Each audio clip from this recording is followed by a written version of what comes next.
Afghanistan, they often think of two things: war and desert. What they don't realise is that during the 1970s, Afghanistan was a hotbed for tourism. And this is why.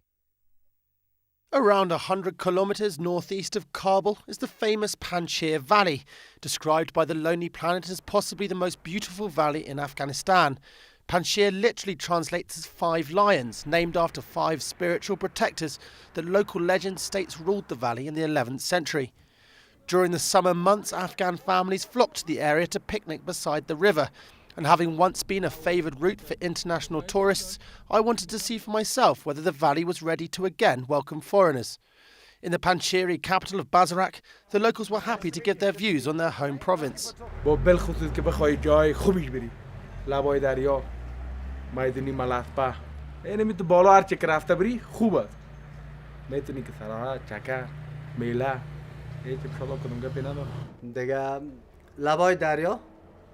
دیگه پریان است که شما رفته یا نرفته دیگه بسیار جای خوب داره بسیار جای مقبول و زیبا میان اینجا از خارج هم میان از داخل خود کشور هم میان دیگه اینجا بسیار فضای امنیتیش هم خوبش است به خاطر دیگه در کوها در طرفا بالا جای بسیار خوبش سیاحتی داره به این لحاظ مردم زیاد میاد. Certainly the valley and the snow-peaked mountains that flank it are spectacular.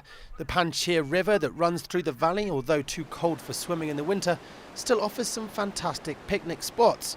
But it wasn't just the scenery that I had come to see. Behind me is the tomb of Ahmed Shah Massoud, Afghanistan's most revered Mujahideen leader. For over 20 years, Massoud defended the Panjshir Valley, the gateway to northeastern Afghanistan, first against the Soviets and then against the Taliban. Massoud was assassinated on September the 9th, 2001, just 2 days before 9/11. But his legend lives on, not just in Panjshir, his birthplace, but across the nation where his image adorns street signs and shop windows, a symbol of Afghan resistance to oppression.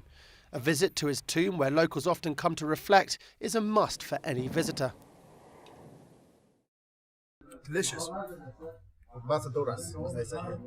There is only one restaurant in Bazarak, and the menu consists solely of kebab, so not ideal for vegetarians. There is also only one hotel. The rooms, however, are comfortable, even if the electricity only comes on between 6 and 10 p.m. The following morning, we decided to continue through the valley to the base of the Hindu Kush, another 100 kilometres down the road, and I'm glad we did. The drive itself was worth the effort. Aside from the stunning vistas, the charming villages and the free wandering livestock we had to swerve to avoid, an army's worth of defunct artillery scatters the riverbed. Tanks, shells and even an old helicopter sit like scars, a testament to the valley's indomitable past. All the way down the river there are plenty of things to stop off and see, and some incredible feats of engineering. For instance, this bridge here is not something you'd want to cross every morning, but it's made from old parts of Soviet tanks. The drive, though long, was never dull, and by late morning we had reached our final destination. We've reached the base of the Hindu Kush, and it is absolutely beautiful. There are mountains for as far as the eye can see. The tops of them are covered in snow, and along down the valley is the Panjshir River. It's absolutely beautiful. It had been a unique experience, and one that dispelled the myth that all of Afghanistan is hostile to foreigners in both attitude and terrain. Only the most optimistic foresee a near future where tourists flock here, but with a carefully planned itinerary and trusted local help, parts of Afghanistan, such as the Panjshir Valley, offer a visual and visceral imprint unmatched anywhere else in the world. This is Jake Tutman reporting from Panjshir for the NATO channel.